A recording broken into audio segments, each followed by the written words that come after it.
right, everyone, welcome. Good evening, everyone.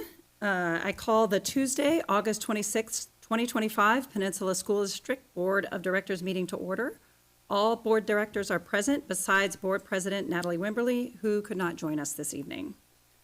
Please note that this is a regularly scheduled meeting and it is focused solely on the adoption of the 2025-26 budget. It is held to conduct district business and it is open to the public and it is being recorded. So if you all can now join me in the Pledge of Allegiance. I pledge allegiance to the flag of the United States of America and to the republic for which it stands, one nation, under God, indivisible, with liberty and justice for all.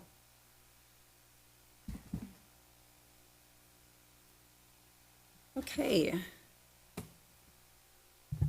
Item number 2 is the approval of the agenda. Is there any discussion prior to the vote? Hearing none, is there a motion to approve the agenda? Motion to approve the agenda. Second. Is there a second? Second. It has been moved by Chuck and seconded by David. All in favor say aye. Aye. All opposed? The motion is carried. The agenda is approved.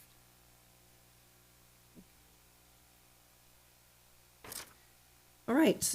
Item number 3 is community comments on agenda items. Seeing as we have none, we will move on to item number 4, which is our reports and presentations. And I would like to invite Chief Finance Officer Ashley Murphy to the podium.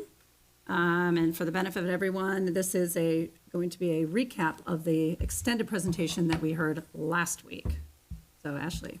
Correct. Thank you. Yes. Okay. So I just want to reiterate that this is a recap. So for individuals that are interested in a deep dive into the 25-26 budget, you can pull up our YouTube video from last Tuesday in which we did a 2-hour presentation. The only thing that has changed from the preliminary presentation to the final presentation is the word preliminary to final.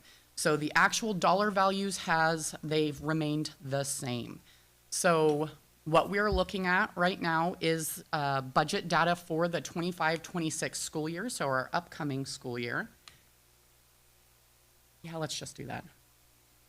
Okay, so general fund, this is where most of our operational costs are coming from and where they get booked. You can see examples of items that hit a general fund budget there. We went into detail about this last week.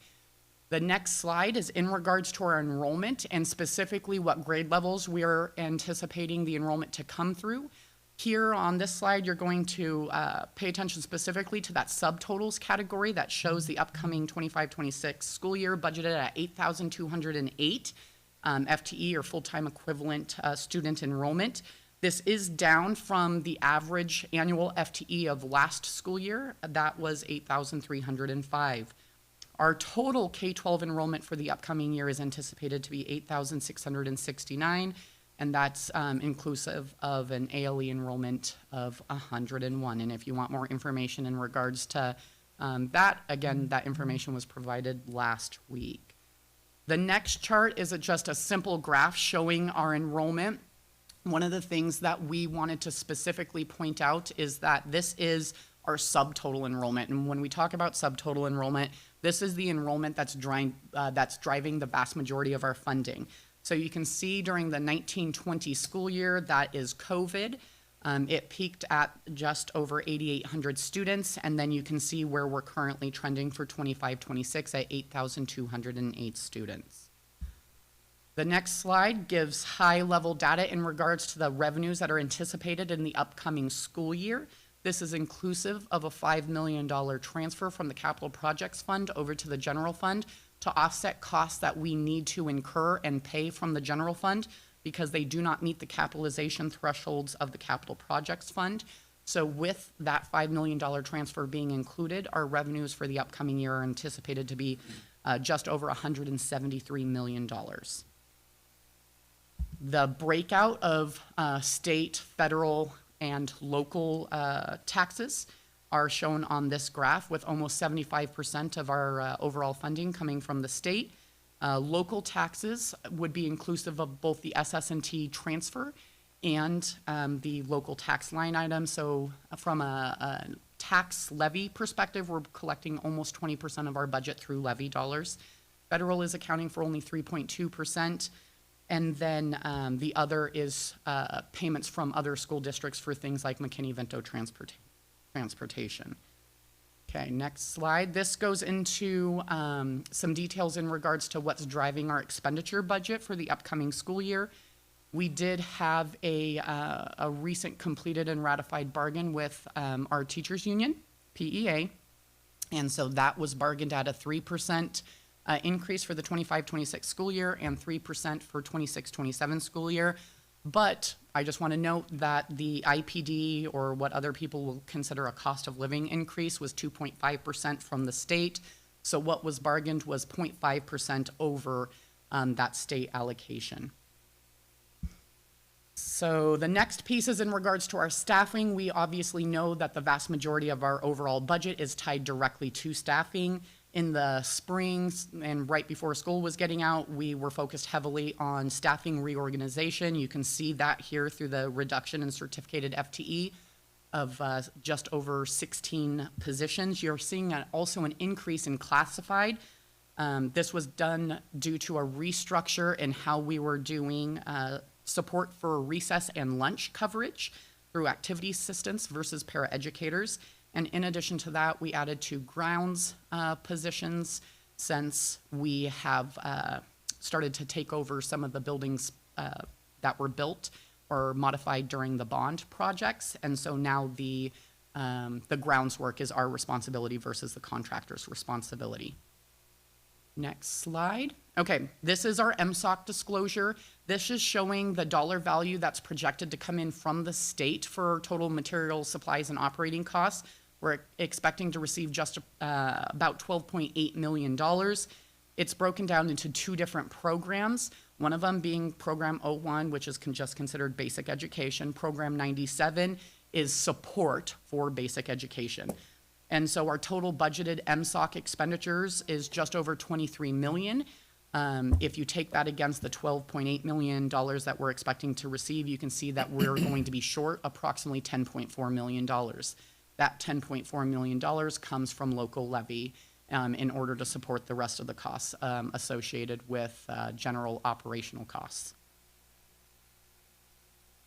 Okay, so when we talk budget in public entities, what we're actually talking is our expenditure capacity. So when we're sitting here discussing the approval of a budget resolution, what we're discussing is the approval of this $178 million number. A district can't spend even a penny over that dollar value without it there being board resolution approval. So the resolution that we've put forward is that it would allow the district to spend $178,769,283. And it's split into all these specific expenditure categories. We went over during the last meeting in more detail what actually is accounted for in each of these areas, if more information is needed there. The next chart is the same one that we saw in revenues, but it's an expenditure snapshot, and it shows our expenditures split by what we call object type. So certificated salaries, our employee benefits, classified salaries, purchase services.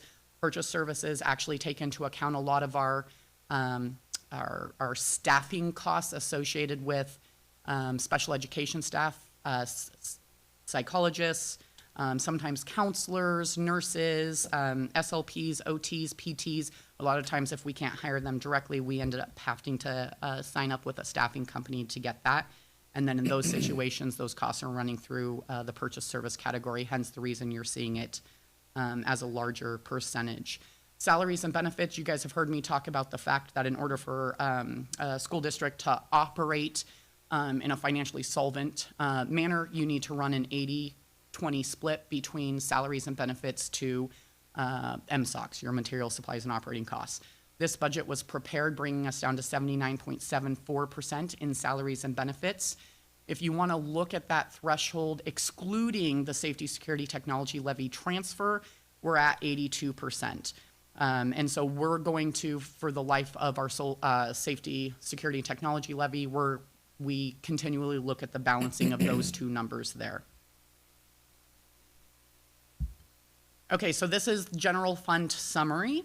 It's showing what we're estimating our beginning fund balance to be both for 24-25 and what we're proposing for 25-26, showing total revenues in, expenditures out, what our estimated ending fund balance would be, and how that's being broken out in comparison to the board goal for a fund balance of between 4 to 6%. We discussed last board meeting the fact that both of those asterisk numbers are inclusive of $1 million contingency assigned fund resolution that was passed here, I believe it was about 11 years ago. But this does have our ending fund balance above that 4% minimum. One of the things that we're going to be doing actively working on this year with the cabinet team is looking at ways of actively decreasing expenditures, increasing revenues in order to end the 25-26 school year with closer to the 6% threshold versus 4%, but at this point, we're only budgeting for what we know and can realize as far as revenues and expenditures. Okay, so now we're going to get into our other 4 funds. These are very brief, but capital projects fund, you can see what the revenue sources are for our capital projects fund and what are some examples of the expenditure projects that have hit this fund, both in the upcoming year and in prior years. So this is where the SS&T levy gets deposited. Next slide. This is the plan both from the adopted budget for 24-25 versus proposed budget for the upcoming year. This is a fund that you want to be budgeting to spend down the full value that's sitting out there, because ultimately your capital projects fund is the holder of, let's say, bond dollars or dollars that are for specific capital projects. You want to be investing those dollars into the schools, into the facilities, and the safety, security, and technology levy. We want to ensure that we're spending those dollars aligned with the safety, security, technology levy spending plan, and we're not simply sitting on those dollars. So this has us with ending our 25-26 school year with just under $500,000 in our capital projects fund. This would be appropriate. It's split in those 4 manners listed below between committed and restricted funds, or funds that are assigned to the purpose of the capital projects fund. Next is debt service. This is where we make our payments for our bonds. So the only thing that comes out of here is interest and premium payments for our actual bonds. So on the next slide, you're going to see what that looks like for the upcoming year. This all comes from our debt schedule. And so you can see that we have an estimated beginning fund balance of $8.7 million. We expect to bring in $12.2-ish million through a local levy in order to offset the prior bond approval payments. Expenditures, so dollars out the door to pay our principal and interest payments, are going to be just over $11.5 million. With an estimated ending fund balance of $9.3 million. It is important for us to ensure that we continually have an estimated ending fund balance around that $9 to $10 million mark, because we have to make our first payment early on in the fiscal year, and bonds are done on calendar year. So we have to make up for that difference between the calendar versus budget year. Next is ASB. So this truly is a budget that's created by our students and aligns to what our students have stated that they want to do for the upcoming year, both from a fundraising aspect and also from a spending aspect, what's important to them. So what we're finding is that the estimated proposed starting budget for this, can you go to the next one, Jenny? Perfect. So we're looking at about $1.75 million to start the year off.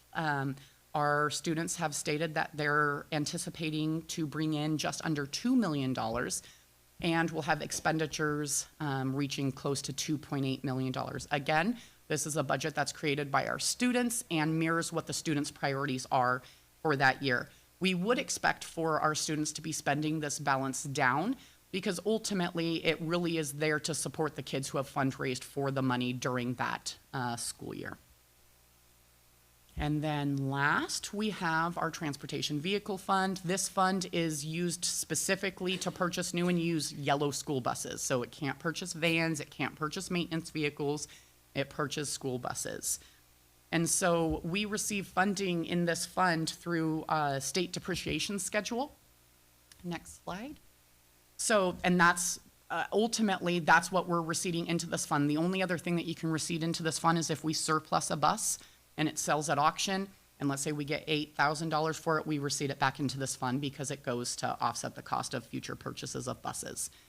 So we are anticipating $2.7 million for a beginning fund balance. We've been bringing up that balance here recently. And then we will bring in just under $1.2 million in depreciation revenue. And our expenditures are expected to be $3.8 million as we replace some of our older buses that have fallen off that depreciation schedule. Hence the reason you see the revenue decrease from 24-25 to 25-26. We need to start building up that depreciation revenue again.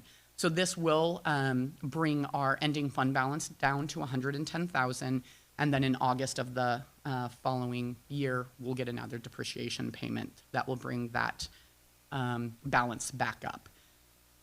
Okay, that was very quick, very high level, not as detailed as last week, but I had two other questions that were asked during the presentation last week that I wanted to address. The two questions asked, one of them was in regards to demographics, changes in enrollment, and what we're finding when we do our deep dive in regards to demographics. One of the things that I had brought up during the last meeting is that we're finding that our overall birth rate, both in the community and state, is decreasing.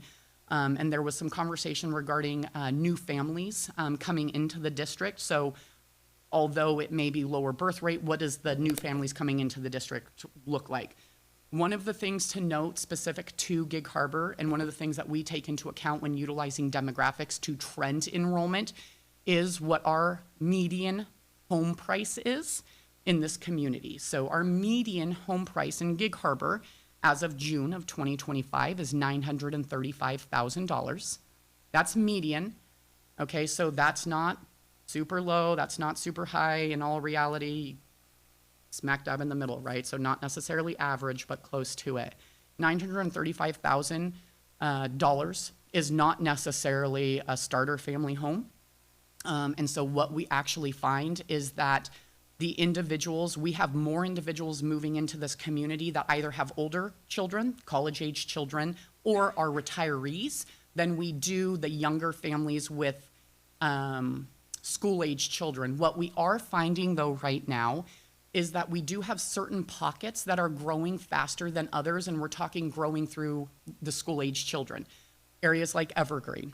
Okay, Evergreen Elementary's enrollment is increasing at a faster pace than, let's say, Gig Harbor proper elementary schools, because we are seeing that the median home price out in that area is not $935,000. So we are seeing more families be able to move into that area that have school-age children. And so that is something that we are taking into account when we're trending out our enrollment and balancing it across the district as a whole. Another comment or question that was received was in regards to how the budget is impacted by lost learning hours or instructional minutes. And so school districts, in order to count one student as a 1.0 FTE, dependent upon grade level or grade span, elementary, middle, or high school, they're required to have a certain number of educational minutes each week. And if we do not offer that amount of educational minutes, then that student isn't a 1.0 student. Therefore, we receive less funding proportionate to what that decrease is. This got brought up in regards to the ALE conversation that we were having during last week's meeting as well.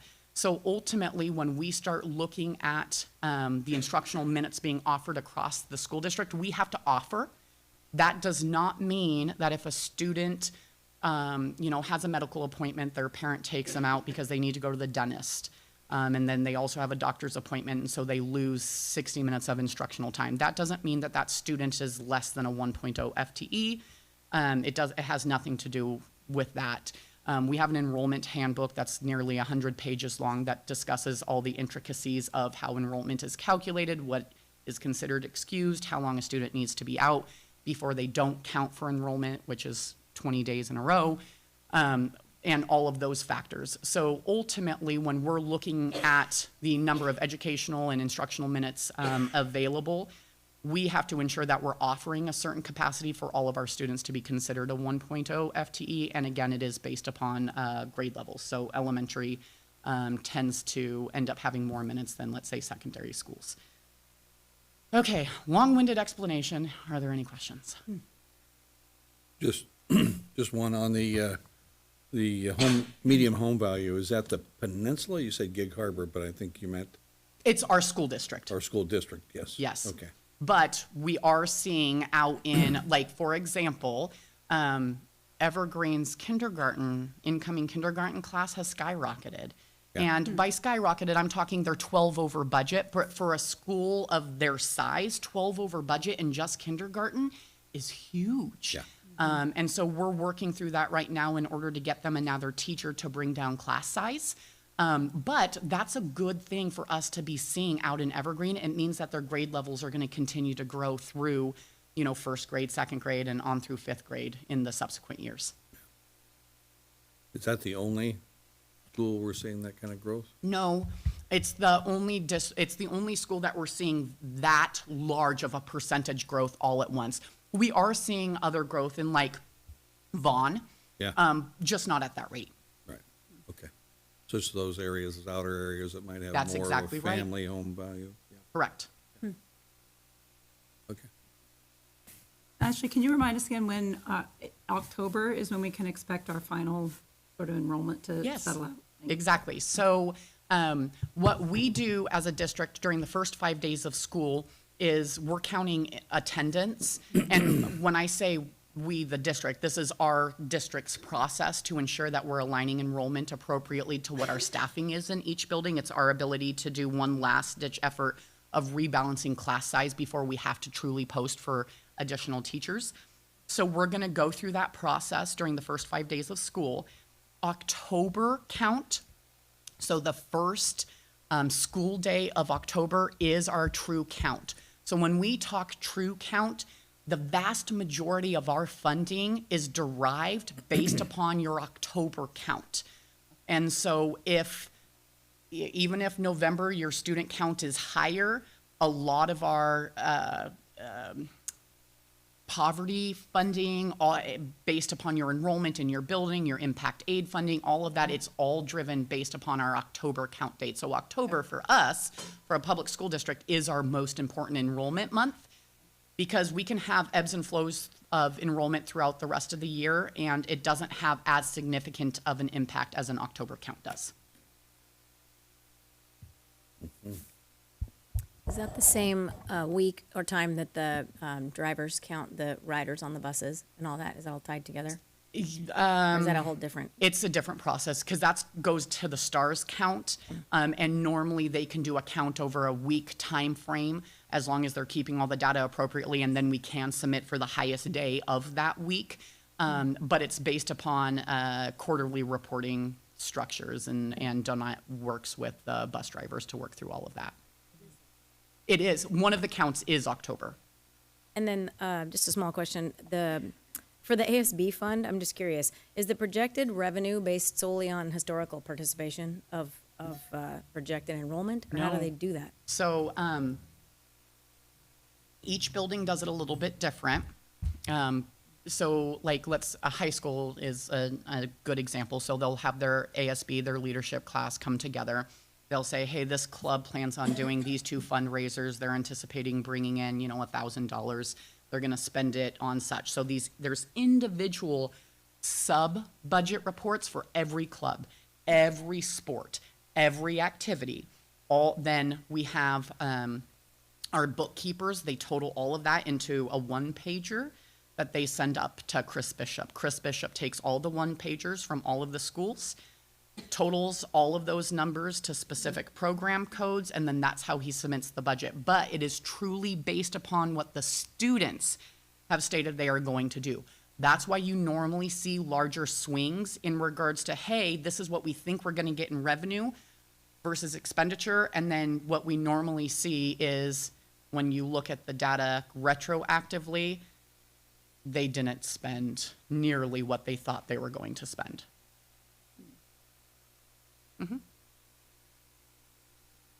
Anything else? Thank you very much. Okay, thank Ashley. you. Fantastic, And as it was always. not 2 hours this time. No, Yeah. but you know what? That 2 hours flew by. Yeah. I'm not kidding. It really did. Thank you. All right, thank you very much. That concludes presentations and report. We're moving on now to item number 5, discussion and action items. This is what we're here for tonight. So is there any discussion before the approval of Resolution 25-08, and that is the adoption of the 2025-2026 budgets? I just want to make one comment in that we need to be very diligent looking towards the future. It's very concerning when the state was not able to pay a portion it for a couple months. I do think we need to look at making sure that ending fund balance gets a little bit more so we have some money in the bank. And I know we can't do it this time around, but as the future, I'd like to see us raise that incrementally back up. Because the teachers are not going to accept it when we say we can't pay you. The state didn't pay us. That's not going to go over well. Nor would binding conditions. No. Yeah. But I have full faith and confidence we have an outstanding chief finance officer and team, so. I would say we have probably the best CFO and finance team in the state, so Yep. I feel confident. Yeah. Right, anything else? Anyone else? Okay. Discussion's concluded. Is there any motion to approve the Resolution 25-08, the adoption of the 2025-26 budgets? Move that we approve Resolution 2508, adoption of the 25-26 budget. Great. Second, all right. It has been moved by David and seconded by Lori. All in favor, say aye. Aye. All opposed? Right, the motion is carried. Resolution 25-08, the adoption of the 2025-2026 budgets has been approved. Thank you, everyone, and thank you again, Ashley and your team. It's really outstanding work. Okay, moving on to item number 6. This is comments from the community on non-agenda items. This is our second comment period for those wishing to speak on topics not listed on the agenda, in this case, the budget, tonight. Please see Board Policy 1400, Meeting Conduct, Order of Business and Quorum, as well as our website for information about addressing the board. We have 3 people who have signed up tonight for non-agenda items. I will call you up in order, and a reminder, we'll start the timer. You have 3 minutes. And if you run out of time, please know you can always email the board with your comments, and they will be included in the public record. So that being said, our first speaker tonight is Jackie Pinkerton.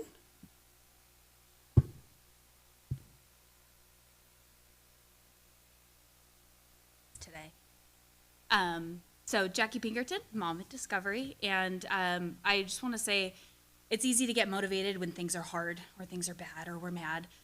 So I want to take the opportunity to thank Natalie Wimbley's update last week about the inclusion of the study sessions and the town hall type forum. I know there's been feedback in the past that it's difficult to have information presented on each side one at a time, not being able to have a discussion. So I just want to state a positive affirmation / thank you for hearing that feedback and looking forward to those opportunities to continue discussion. I'd also like to thank the board for their responsiveness to the concerns that were expressed last week. There was a lot of confusion by a lot of people and a lot of different parties, caused a lot of big feelings, and just appreciate how seriously those concerns were taken and how quickly action and responses were made available so that hopefully we can get some answers and move on. So thank you for that. We just had to meet the teachers tonight at Discovery. My first grader's very excited, and we're looking forward to new routines, same routines, because it's so important for especially our first through third graders. These routines are going to be amazing, and looking forward to the new year. So thank you guys, appreciate it, and we'll talk soon. Thank you very much. Next up, we have Doug Perry.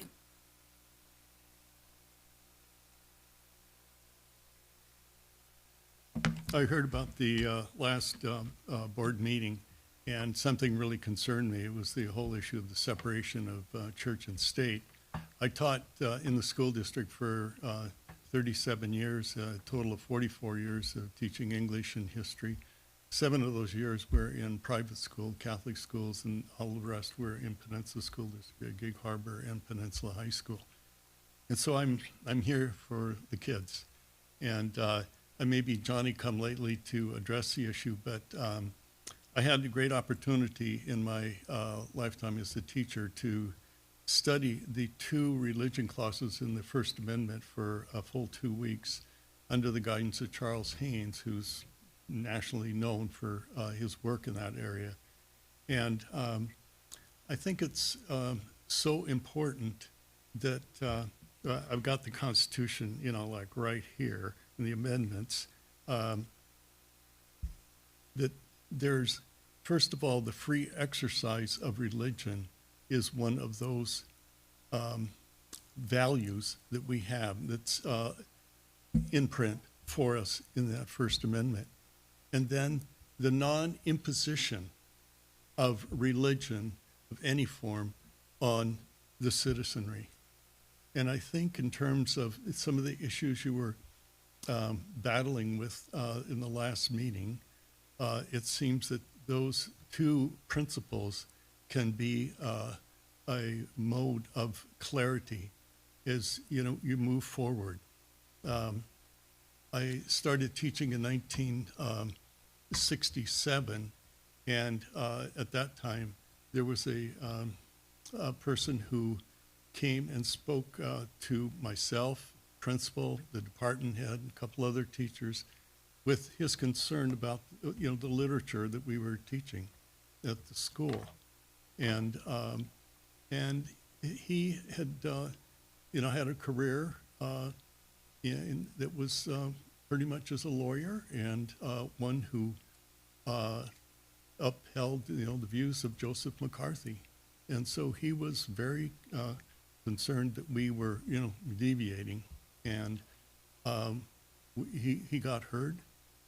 But we, again, applied those principles of the First Amendment, and they, served the day.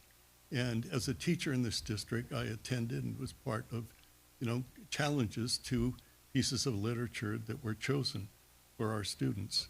And the district stood behind our curriculum and gave students, other options. So just a little encouragement from a retired teacher, but not gone. Thank you, Mr. Perry. And our last up, we have our last public comment of the night from Linda Carly, apologies. Thank you, Linda. I'm Linda Carley, and I'm also an educator. I taught in this district for 20 years in the highly capable programs, but mostly in the special ed programs as a resource teacher. And I wanted to weigh in also on the LifeWise program that's been proposed, and I think I need an update. There's no decisions made yet on that. Is that correct? Whether we're allowing that program or not? I'll make a comment on that at the end. Oh, okay. One of the reasons I chose education to begin with was because the public schools are the great unifiers in America. Students of all cultures, you haven't started my clock. Students of all cultures, income levels, races, family backgrounds, and spiritual orientations are brought together to learn in as good and accepting an environment as we educators can make it. In that environment, we focus on the things we all share, like the love of learning, the joy of art, music, and movement, and so important these days are the values and skills of communication with others. Teachers put a great deal of energy in creating an environment of mutual respect among the students. It's difficult to imagine the impact of having a group leave this environment regularly to be taught differently during the school day. And I think it's very important not to underestimate the impact this will have both on the participants in the program and the non-participants. It will be significant and serious impact. What's a 6, 7, or 8-year-old supposed to say to her friends who ask why she's leaving during lunch on a regular basis? And what's the feeling in a school when a large group of students wearing red T-shirts leave the campus together during the school day? Most of the pictures I've seen online at LifeWise, all the kids are wearing red T-shirts, so it's not like something that's not impactful. Our country's culture has become deeply divided, with groups of people who've lost all respect and care for each other and are no longer willing to communicate with each other. It's imperative that we not allow this divisive program to take place during the school day. I have yet to hear a convincing answer as to why this program can't take place after school. So I'm imploring you to please continue supporting our children's sense of the community of school, and let the schools continue to be a place where we affirm those things that unify us and not highlight our differences. Thank you very much. All right, it concludes our public comment. Let's see, we don't have any board discussion listed right now. So I do want to I will make a quick comment that I just wanted to reiterate that currently, for more information on these topics, on our website, we have posted our statement, the Peninsula School District statement, on the release time for religious instruction response that we went over in a lot of detail last week. So I encourage people to look at our website for those, and those detail 4 key policies that are in play with this situation. And the other one is the OSPI, Office of Superintendent of Public Instruction, has has all of the current Washington State laws references and what the OSPI guidance on this issue is. So it is something that is going on across the country, but it is somewhat emerging, if you will, in Washington State. But there is quite clear guidance in place for that. So I encourage everyone to please refer to those. And that's all I have for that. We are moving forward. 1 week from tonight will be the night before the first day of school. So let's help our staff and our teachers and our families and our students stay focused on that. A lot of big emotions and big feelings. Our next meeting is September 9th, correct? It's a study session. And that will also be our first community open house forum at 5 o'clock, and those will both be held here.